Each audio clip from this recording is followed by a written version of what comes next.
Shalom kekasih-kekasih Tuhan, hari ini biarlah kasih dan sukacita Allah selalu melimpah di dalam kehidupan kita, yang selalu menyertai kita di sepanjang waktu ini. Mari sebelum kita mulai aktivitas kita, biarlah sekali lagi hikmat Allah dan tuntunannya melalui kebenaran firman-Nya menolong kita untuk dapat bertumbuh, mengenal Tuhan lebih dalam lagi. Mari kita berdoa.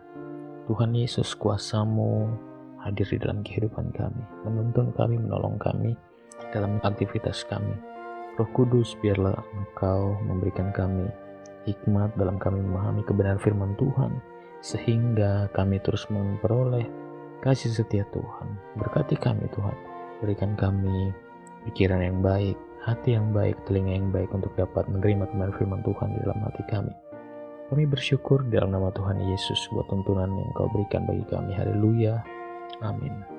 Bapak, Ibu, Saudara-saudara, pagi hari ini saya ingin membawa kita belajar bersama-sama tentang iman dan ketaatan. Ayat kebenaran firman Tuhan terambil dalam Yohanes pasal 15 ayat 14 sampai dengan 15. Demikian kebenaran firman Tuhan. Kamu adalah sahabatku, jikalau kamu berbuat apa yang kuperintahkan kepadamu. Aku tidak menyebut kamu lagi hamba, sebab hamba tidak tahu apa yang diperbuat oleh tuannya. Tetapi aku menyebut kamu sahabat, karena aku telah memberitahukan kepadamu segala sesuatu yang telah kudengar dari Bapakku. Ya, demikian kebenaran firman Tuhan. Dalam ayat ini, Allah mengajarkan kita tentang bagaimana kita adalah sahabat-sahabat Kristus. Bagaimana caranya kita menjadi sahabat Kristus? Yang pertama adalah kita harus mengetahui perintah Tuhan. Bagaimana kita mengetahui perintah Tuhan kalau kita tidak pernah mendengar kebenaran firman Tuhan? Bagaimana kita mau mendengar kebenaran firman Tuhan kalau kita tidak membacanya? Bagaimana kita mau membacanya dan merenungkannya tanpa tahu isi kebenaran firman Tuhan? Bagaimana kita dapat melakukan firman Tuhan kalau tidak pernah membacanya? Jadi Bapak, Ibu, Saudara-saudara, hari ini biarlah kehidupan kita selalu diiringi dengan perenungan firman Tuhan. Bacalah kebenaran firman Tuhan supaya kita dapat dituntun, diajarkan, bahkan bertumbuh di dalam kebenaran. Melalui kebenaran firman Tuhan yang kita baca, itu dapat menolong kita. Paulus mengatakan bahwa kebenaran firman Tuhan itu baik untuk mengajar, menegur, dan memperbaiki kehidupan kerohanian kita. Jadi mari kita harus mengetahui perintah Tuhan di dalam kebenaran firman Tuhan yang kita baca. Tidak hanya itu, tetapi kita harus belajar untuk hidup dalam ketaatan. Tidak mungkin kita melakukan perintah Tuhan kalau kita tidak taat. Dengan ketaatan justru kita akan mengerti perintah Tuhan. 1000 perkataan bijak itu tidak lebih baik daripada sebuah ketaatan. Jadi tindakan itu lebih baik daripada perkataan kita. Orang akan melihat bahwa Kristus hidup di dalam kita melalui tindakan-tindakan kita. Apakah kita mentaati kebenaran firman Tuhan yang kita baca? Apakah kita melakukan kebenaran firman Tuhan yang kita baca? Belajarlah untuk hidup di dalam ketaatan firman Tuhan yang kita renungkan. Firman Tuhan selalu mengajarkan kita tentang bagaimana Kristus hidup dan bagaimana Dia bertindak dalam menghadapi segala sesuatu. Kebenaran firman Tuhan dapat menolong kita ketika kita berada dalam pekerjaan, dalam sekolah, di rumah tangga kita, atau dimanapun tempat kita berada. Di setiap marketplace kita, Tuhan akan menolong kita untuk hidup di dalam ketaatan kalau kita mau mengikuti setiap perintah-perintahnya. Kemudian yang ketiga, kita tidak ragu-ragu dalam mengambil langkah. Bukan hanya tahu perintah Tuhan saja, tetapi juga percaya dan berani melangkah dengan iman. Kebanyakan kita hanya tahu karena kita sudah mendengar. Tetapi terkadang kita jarang untuk percaya dengan firman Tuhan yang sudah kita dengar dan kita baca.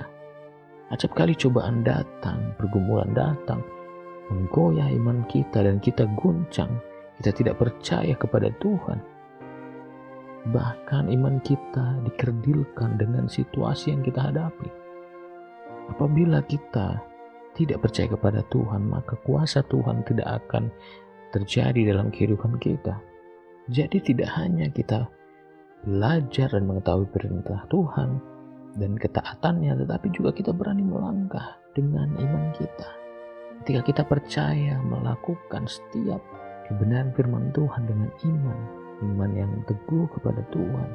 Ketika kita menghadapi situasi yang sulit, situasi yang membebani kita, permasalahan hidup dan perekonomian, entah itu tentang kesehatan kita, maka iman kita akan ditumbuhkan.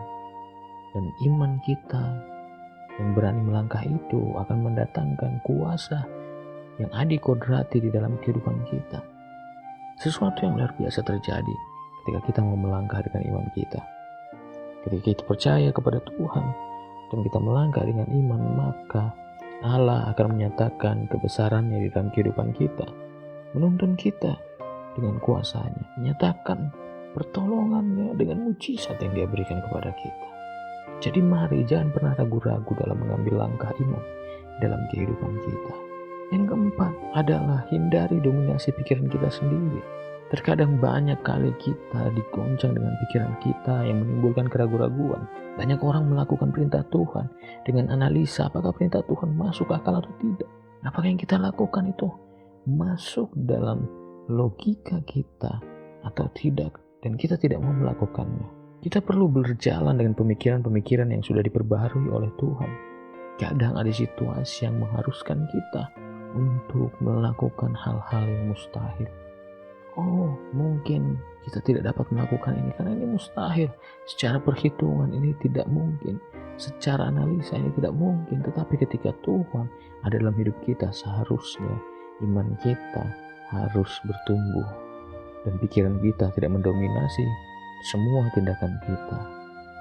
Seharusnya tindakan kita didasari oleh kehendak Tuhan dan iman yang kita berikan kepada Tuhan.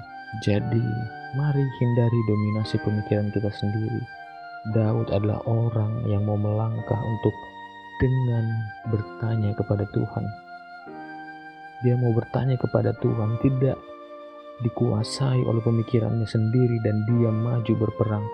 Walaupun secara hitung-hitungan mungkin dia mampu meraih kemenangan tanpa bertanya kepada Tuhan, tetapi jika dia berani maju dengan bertanya kepada Tuhan, maka dia telah menggunakan pikiran Allah dalam setiap tindakannya, sehingga dia berhasil dan dia dapat melakukan kehendak Tuhan di dalam kehidupannya. Jadi mari kita bangun kehidupan kita dengan iman dan ketaatan. Iman tidak hanya berbicara tentang kuasa dan mujizat, tetapi kepercayaan kepada Yesus dan juga ketaatan kepada Dia. Mari kita berdoa.